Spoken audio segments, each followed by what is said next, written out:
ওই পাশে পার হলে 10 টাকা করে, আর ঘুরলে ওটা মন খুশি। মানে তোমাদের সাথে কথা বলে যেটা হয় আর কি। আচ্ছা, তো দেখতে পাচ্ছেন ভাইয়ের থেকে শুনতেছিলাম যে এখানে পর্যটক আসলে আগে খুব কম আসতো, রিসেন্ট এটা জায়গাটা ভাইরাল হয়েছে। আমাদের কিছু ক্রিয়েটার্সরা এখানে আসার পরে ভিডিও করার পরে রিসেন্ট জায়গাটা ভাইরাল হয়েছে। তো সব মিলে খুশি তো তোমরা নাকি? হ্যাঁ। আচ্ছা,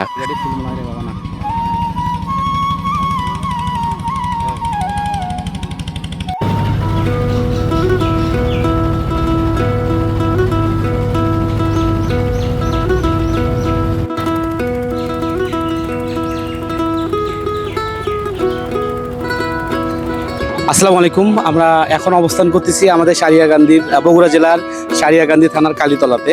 তো আজকে কিন্তু আমরা সবাই মিলে যাচ্ছি ধারাবর্ষাতে। আর এখানে কিন্তু যাওয়ার জন্য আমাদেরকে ইনভাইট করেছে জিয়াদ ভাই, আরিফ ভাই, মিল্লাত ভাই। আমরা কিন্তু গাইবান্ধা থেকে 4 জন যাচ্ছি, আমি, সৈকত, আবির এবং মুরাদ।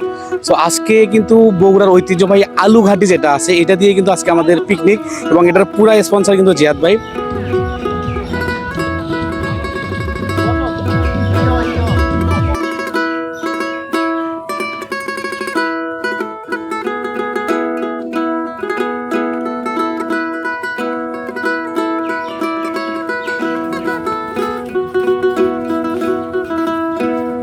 এইটাকে সবাই নাম দিয়েছে মিনি সুন্দরবন। আসলে সুন্দরবনের সঙ্গে তো কোনো কিছুই যায় না, কিন্তু হয় না অনেক সময় যে ওইটার আদলে কিছু জায়গা বের হয়।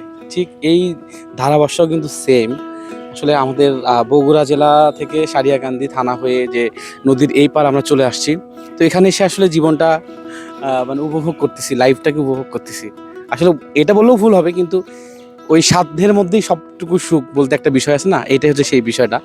সো এখানে আসার হচ্ছে মূল উদ্দেশ্য ছিল হচ্ছে বগুড়ার যে বিখ্যাত আলুঘাটির দাওয়াত পাইছি জিহাদ ভাইয়ের মাধ্যমে, আরিফ ভাইয়ের মাধ্যমে। তো সেই দাওয়াতটা মিস করা যায় না। আর সেই সাথে এরকম একটা এত ভালো একটা ফ্রি ট্যুর, যেটা আসলে মানে মিস করার তো কোনো সুযোগই নাই। তো যারা যারা ঘুরতে ভালোবাসেন তারা কিন্তু এই জায়গাটিকে ওই লিস্টে রাখতে পারেন, আপনাদের ঘোরার তালিকায় রাখতে পারেন। এখানে আসলে একাধারে নৌকা পাবেন, ঘোড়া পাবেন, তারপরে হচ্ছে মহিষ পাবেন, মানে কি বলবো আর, আপনার যা যা ভাল লাগে সেখানে সব কিছুই পাবেন কিন্তু। সো পাশ দিয়ে একটা লেকের মতো বয়ে চলেছে, লেক আছে এপাশে, আবার হচ্ছে যে বড় নদীও আছে। তো আপনার মানে পুরো একটা দিন, মানে ডে লং ট্যুর যেগুলো হয়, একটা দিন আপনি যদি এখানে এসে কাটায় যান, আমার মনে হয় না যে আপনার লস হবে, আপনার লাভই হবে।